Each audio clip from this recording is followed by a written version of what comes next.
Bismillahirrahmanirrahim. Alhamdulillah wassalatu wassalamu ala Rasulillah wa ala alihi wa ashabihi wa mawalah. Rabbi israh li sadri wa yassir li amri wahlul 'uqdatam min lisani yafqahu qawli. Allahumma anfa'na bima 'allamtana wa 'allimna ma yanfa'una wa zidna ilman wa ba'd. Sholihin sholihat, shaimin shaimat dimanapun Anda berada, mudah-mudahan keberkahan senantiasa bersama dengan Anda, dan mudah-mudahan Ramadan ini menjadi limpahan rahmat dan barokah bagi Anda semuanya. Alhamdulillah, di kesempatan kali ini kita masuk pada halaqah kedua dari Fawaid Al-Hadis Al-Arba'in An-Nawawiyah. Kita masuk pada faedah-faedah 40 hadis yang ditulis oleh Imam An-Nawawi rahimahullah. Baik, sekarang kita masuk hadis pertama dari hadis Al-Arba'in, yaitu innamal a'malu binniyat. Saya bacakan lengkapnya. An Amirul Mukminin Abi Hafiz Umar ibn Khattab radhiyallahu anhu qala sami'tu Rasulullah sallallahu alaihi wasallam yaqul innamal a'malu binniyat wa innama likulli imri'in ma nawa faman kanat hijratuhu ila Allahi wa rasulihi fahijratuhu ila Allahi wa rasulihi wa man kanat hijratuhu lidunya yusibuha aw imra'atin yankihuha fahijratuhu ila ma hajara ilaihi. Rawahul imamain al-muhadditsin Abu Abdullah Muhammad bin Ismail bin Ibrahim bin Mughirah ibni Bardizbah al-Bukhari wa Abul Husain Muslim bin Hajjaz bin Muslim al-Kushairi an-Niyasaburi fi sahihaihima alladani huma as-sahul kutub al-musannafah. Dari Amirul Mukminin Abu Hafiz Umar bin Khattab radhiyallahu anhu, beliau berkata, saya mendengar Rasulullah sallallahu alaihi wasallam bersabda, sesungguhnya amal itu tergantung niat dan seseorang akan mendapatkan sesuai dengan apa yang dia niatkan. Barang siapa yang berhijrah untuk Allah dan Rasulnya, maka hijrahnya untuk Allah dan Rasulnya. Barang siapa yang hijrahnya untuk dunia yang hendak dia raih atau perempuan yang hendak dia nikahi, maka hijrahnya sebagaimana yang dia niatkan. Hadis ini diriwayatkan oleh Imam Bukhari dan Imam Muslim dalam kitab sahih mereka berdua, yang kata beliau Imam An-Nawawi mengatakan bahwa kitab Bukhari dan kitab Muslim merupakan as-sahul kutub al-musannafah, dua kitab yang paling sahih dalam perkara hadis. Jamaah sekalian yang mudah-mudahan dirahmati Allah Subhanahu wa taala, hadis ini adalah hadis yang pertama kali diletakkan oleh Imam An-Nawawi dalam kitab beliau Al-Arba'in An-Nawawiyah. Baik, ada banyak faedah yang bisa kita ambil dari hadis ini, dan tentu tidak bisa kita batasi dalam apa yang kita sampaikan, karena para ulama membahasnya sampai 60 faedah, dan tentu kita nggak bisa membahas satu persatu. Yang pertama, jemaah sekalian, kita kenalkan sedikit, yaitu Amirul Mukminin Umar bin Khattab radhiyallahu anhu. Beliau adalah salah seorang sahabat Nabi Muhammad sallallahu alaihi wasallam yang paling utama setelah Abu Bakar radhiyallahu anhu. Jadi orang yang paling utama dalam pandangan Ahlussunnah wal Jamaah setelah Abu Bakar adalah Umar bin Khattab radhiyallahu anhu. Beliau adalah selain sebagai sahabat Nabi Muhammad sallallahu alaihi wasallam, juga merupakan mertua Nabi Muhammad sallallahu alaihi wasallam. Beliau memiliki putri yang bernama Hafsah, dan Hafsah ini janda lalu dinikahi oleh Rasulullah sallallahu alaihi wasallam. Abu Hafiz ada banyak penafsiran. Ada yang mengatakan Hafs artinya singa. Abu Hafiz beliau diumpamakan sebagai bapaknya singa karena keberaniannya luar biasa. Kemudian ada juga ulama yang mengatakan disebut Abu Hafiz karena beliau memiliki putri yang bernama Hafsah yang menjadi Ummul Mukminin. Umar bin Khattab radhiyallahu anhu masuk Islam kurang lebih tahun 6 kenabian. Walaupun beliau agak terlambat masuk Islamnya, tapi beliau setelah masuk Islam menjadi sahabat yang paling utama, bahkan sangat dicintai oleh Nabi Muhammad SAW. Rasulullah SAW pernah bersabda, "Lau anna nabiyyan ba'di." Andaikan ada nabi sepeninggalanku, lakana Umar. Maka yang dipilih oleh Allah Subhanahu wa taala sebagai nabi adalah Umar. Atau kama qala Rasulullah SAW.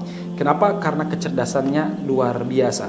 Beliau Rasulullah SAW juga pernah bersabda, saya bermimpi bahwa saya minum susu, kemudian para sahabat mengambil jatahku, ya, sisaku maksudnya. Ada yang 1 sendok, ada yang 1 gelas, ya macam-macam lah. Kecuali Umar sampai meluber Umar itu. Para ulama, para sahabat bertanya, ya Rasulullah, apa takwilnya? Al-ilm, kata Rasulullah SAW, ilmu. Artinya beliau adalah sahabat yang paling cerdas dan banyak memiliki ijtihad yang luar biasa. Beliau merupakan khalifah yang kedua, dan selama pemerintahannya kurang lebih 10 tahun, beliau bisa menguasai kurang lebih sepertiga belahan peradaban dunia pada saat itu. Dunia yang menjadi pusat peradaban. Baik, masyarakat muslimin, itu sekilas Sayyidina Umar bin Khattab radhiyallahu anhu. Beliau gugur sebagai syuhada, dibunuh oleh Abu Lu'lu'ah al-Majusi.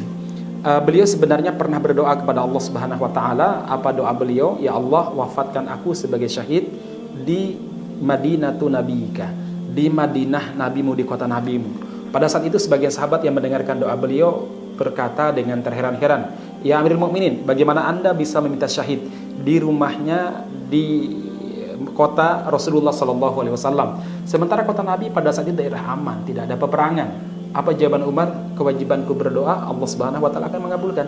Allah Maha tahu bagaimana cara mewujudkan. Dan ternyata cara Allah Subhanahu wa taala mewujudkan doanya ini ajaib. Yaitu apa? Abu Lu'lu'ah al-Majusi atau Fairuz al-Majusi itu pura-pura masuk Islam, kemudian masuk kota Madinah, lantas menikam Sayyidina Umar pada saat beliau mengimami sholat subuh di Madinah, dan beliau pun gugur sebagai syuhada 3 hari setelah itu karena lukanya sangat berat. Baik, beliau berkata, sami'tu Rasulullah sallallahu alaihi wasallam. Saya mendengar Rasulullah sallallahu alaihi wasallam bersabda. Jamaah sekalian, ini adalah hadis yang sangat yang sangat luar biasa karena boleh langsung mendengar, bukan dari orang lain. Apa yang didengar oleh Umar bin Khattab radhiyallahu anhu? Yang pertama, innamal a'malu binniyat, sesungguhnya amal itu tergantung niat.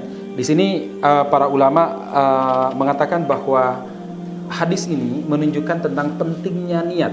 Bahkan niat itu penentu semua amal soleh. Ya, penentu semua amal soleh. Berapa banyak amal yang besar menjadi kecil gara-gara niat. Jihad itu menjadi kecil gara-gara niat. Nah, niat yang salah jamaah sekalian. Kemudian demikian juga amal yang kecil itu menjadi besar gara-gara niat. Salah seorang ulama namanya Abdullah bin Mubarak, beliau pernah mengatakan, rubba amalin sagirin tu'dimuhun niyah atau tu'addimuhun niyah, wa rubba amalin kabirin tusaggiruhun niyah. Berapa banyak amal yang kecil menjadi besar gara-gara niat.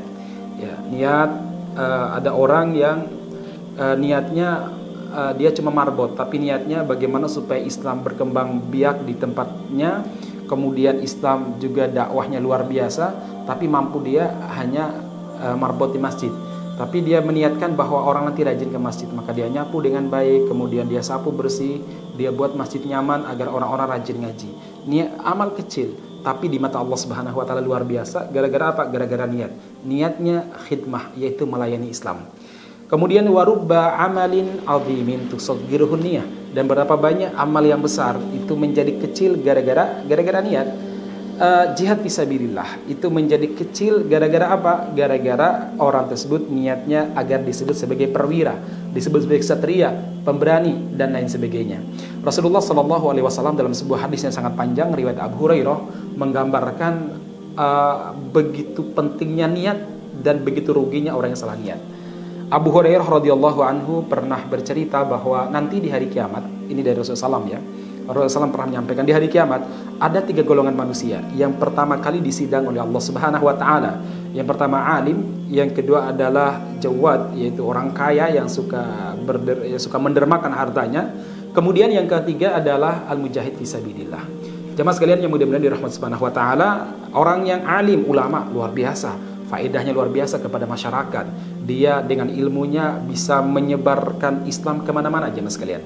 Tapi karena salah niat, nanti Allah Subhanahu wa taala akan menggiring dia ke neraka, diseret ke neraka.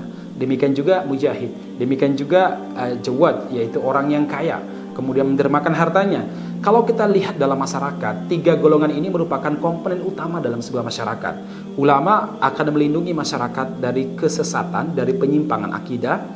Kemudian mujahid akan melindungi masyarakat dari kejahatan musuh-musuh. Sementara orang-orang kaya akan mensupport ulama, mensupport mujahid, dan membantu masyarakat. Tapi gara-gara niat, mereka luar biasa jadi kecil di hadapan Allah Subhanahu wa taala, diseret ke neraka. Apalagi kalau bukan ulama, apalagi kalau bukan mujahid, apalagi kalau dia bukan seorang kaya yang dermawan. Baik jemaah sekalian, itu faedah pertama yang bisa kita ambil dari hadis ini.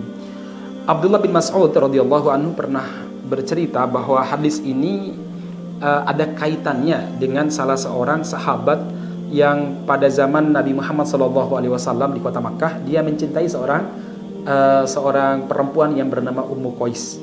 Ummu Qais ini seorang muslimah yang sangat taat kepada Allah dan Rasulnya. Kemudian jamaah sekalian, diceritakan laki-laki ini ingin menikahi Ummu Qais, Tapi Ummu Qais memberi syarat, saya mau menikah dengan kamu, tapi syaratnya kamu hijrah dulu bersama dengan Nabi Muhammad SAW, nanti kita nikah di kota Madinah. Akhirnya karena cintanya yang luar biasa, dia digerakkan oleh cinta, dan memang cinta itu kekuatannya luar biasa, sehingga Islam menempatkan cinta dengan sebaik-baiknya, yaitu cinta kepada Allah dulu, cinta kepada Rasul, kemudian cinta kepada jihad fisabilillah atau cinta kepada Islam, baru 4, 5, 6 yang lain. Kenapa? Karena cinta itu menggerakkan. Kalau orang lebih cinta kepada Allah, maka dia mampu mengorbankan apapun demi Allah Subhanahu wa taala. Tapi kalau sebaliknya, dia cintanya kepada makhluk lebih tinggi daripada cintanya kepada Allah Subhanahu wa taala, dia akan berani melanggar larangan Allah demi cintanya kepada makhluk, ya. Cinta ini sesuatu yang sangat penting untuk dikaji sebenarnya, dan bagaimana cara menanamkan. Singkat cerita, sahabat ini kemudian hijrah ke Madinah. Kemudian di Madinah akhirnya dia mendapatkan apa yang dia inginkan, yaitu menikahi Ummu Qais. Makanya para sahabat menyebut laki-laki ini sebagai muhajir Ummi Qais, orang berhijrah karena Ummi Qais. Walaupun di tengah jalan, maksudnya di dalam perjalanan dakwahnya dan perjalanan Islamnya, hasuna Islamnya menjadi baik, walaupun niatan awalnya rusak. Makanya dari sini para ulama berkesimpulan, kalau ada saudara-saudara kita yang awal hijrahnya, awal taubatnya, awal ngajinya itu salah, ya mungkin dia itu awalnya supaya dia mendapatkan jodoh atau supaya dapat bisnis, nggak masalah. Anda jangan mencela dia gara-gara itu. Yang penting dibersamai dalam kebaikan dan didoakan, dinasihati pelan-pelan. Nanti dia akan berubah menjadi baik. Sebagaimana sahabat ini kan dulunya hijrah karena Ummu Qais, tapi akhirnya apa? Dia menjadi hasanah Islamnya baik. Sama dengan salah seorang sahabat namanya Abu Talha. Abu Talha ini ingin menikahi Ummu Sulaim, seorang janda cantik di kota Madinah.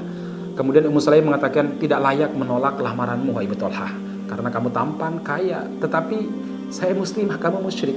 Muslimah tidak boleh menikah dengan musyrik. Kemudian pada saat itu jamaah sekalian, Abu Talha mengatakan, lantas apa yang kamu inginkan, wahai Ummu Sulaim? Apa jawaban Ummu Sulaim? Islamlah wadhalika mahari, masuk Islamlah dan itu adalah maharku. Akhirnya beliau masuk Islam untuk bisa menikahi Ummu Sulaim, ya, untuk bisa menikahi Ummu Sulaim. Awalnya dia masuk Islam untuk menikahi Ummu Sulaim, tapi kata para ulama, hasuna Islamnya menjadi baik beliau, bahkan menjadi salah satu pengawal setia Nabi Muhammad sallallahu alaihi wasallam. Maka Rasulullah sallallahu alaihi wasallam memuji Ummu Sulaim dengan mengatakan bahwa wanita yang paling barokah maharnya adalah Ummu Sulaim. Baik jemaah sekalian, ini faedah pertama ya, terkait masalah niat. Pentingnya kita niat. Abdullah bin Mas'ud radhiyallahu anhu juga pernah mengatakan, innahu la yuslihu imanun bila amalin, sesungguhnya iman tidak pernah baik kecuali dengan amal, ya. Dan iman demikian juga iman kemudian amal tidak akan baik kecuali dengan niat, ya. Kecuali apa? Kecuali dengan niat, ya. Kemudian beliau melanjutkan, iman, amal, niat tidak akan baik kecuali sesuai dengan sunnah Rasulullah Sallallahu Alaihi Wasallam. Artinya tiga-tiganya harus, ya, yaitu apa namanya, iman, riwayat lain mengatakan ilmu, ya, iman atau ilmu, kemudian amal, kemudian niat, kemudian sesuai dengan sunnah. Nah, ini 4 perkara harus ada supaya kita menjadi baik. Ma'asyiral muslimin yang mudah-mudahan dirahmati Allah Subhanahu wa taala, sekarang pertanyaannya, di manakah letak niat? Para ulama sepakat bahwa niat itu di hati. Ya, adapun melafatkannya di sini ada perbedaan pendapat di kalangan para ulama. Kalau kalangan Hanabilah dan mayoritas ulama-ulama kontemporer mengatakan bahwa tidak perlu dilafatkan, dan sebagian membid'ahkan kalau melafatkan. Sebagian Syafi'iyah mengatakan sunnah dalam rangka apa? Membantu hati. Ya, di sini ada perbedaan pendapat di kalangan para ulama. Kalau saya pribadi lebih condong tidak perlu dilafatkan. Baik, jemaah sekalian, dan faedah yang terakhir, karena tentu masih banyak faedah-faedah, cuma kita ambil sebagian saja, yaitu apa? Wujubul hijrah, wajibnya hijrah, dan hijrah tidak pernah terputus sampai hari kiamat sebagaimana jihad fisabilillah. Adapun hijrah dari Makkah menuju Madinah telah selesai setelah Nabi Muhammad SAW menaklukkan kota Makkah pada tahun 8 Hijriah. Sehingga ketika penaklukan, Nabi Muhammad SAW mengatakan, la hijrata ba'dal fatih, tidak ada hijrah setelah penaklukan Makkah ini. Maksudnya yaitu hijrah dari Makkah menuju Madinah. Kenapa? Asbahat Makkah darul Islam, karena Makkah telah menjadi negeri Islam. tidak perlu lagi hijrah kemana-mana jamaah sekalian. Sementara hijrah dari satu tempat ke tempat lain selain Makkah dan Madinah itu masih terus ya. Misalnya kaum muslimin yang ada di Eropa yang susah berislamnya di sana, kemudian bahkan mungkin selalu diintimidasi, kalau dia khawatir maka dia perlu hijrah, dia wajib hijrah misalkan ke negeri-negeri kaum muslimin. Dan seharusnya umat Islam yang ketempatan saudaranya berhijrah itu wajib menjadikan dirinya ansor. Jadi ini satu kaidah yang hari ini hilang di tengah kaum muslimin. Seharusnya saudara-saudara kita dari Suriah yang hijrah gara-gara diintimidasi di kota di Suriah, mereka tidak bisa melawan kecuali mereka yang berjihad fisabilillah. Mudah-mudahan Allah Subhanahu wa taala memenangkan mereka. Sementara kalau yang pergi karena mungkin nggak mampu untuk berjihad, demikian juga saudara kita dari Rohingya, demikian juga saudara kita dari Uighur, ya, itu kalau mereka pindah ke sebuah negeri, seharusnya kita sebagai muslim kita memposisikan mereka sebagai muhajirin dan kita sebagai ansor, bukan kemudian kita mengekstradisi mereka ataupun mengembalikan mereka negeri asalnya karena mereka malah lari membawa iman dan mereka lari untuk menyelamatkan nyawa mereka. Baik jemaah sekalian, mudah-mudahan Allah Subhanahu wa taala memberkahi kita. Inilah pentingnya niat. Maka dijaga terus niatnya ya. Karena kelak di hari kiamat niat itu sangat penting sekali dan memang sangat berat. Sampai salah seorang ulama mengatakan, sungguh saya berjihad melawan 1000 pedang itu sepertinya lebih ringan daripada meluruskan niat. Kullama aslahtuha, setiap kali saya meluruskan niat saya, nabata fi launin akhar, riya sum'ah, itu akan tumbuh dalam warna yang lain ya. Mudah-mudahan Allah Subhanahu wa taala memberkahi kita. Barakallahu fikum ajmain. Assalamualaikum warahmatullahi wabarakatuh.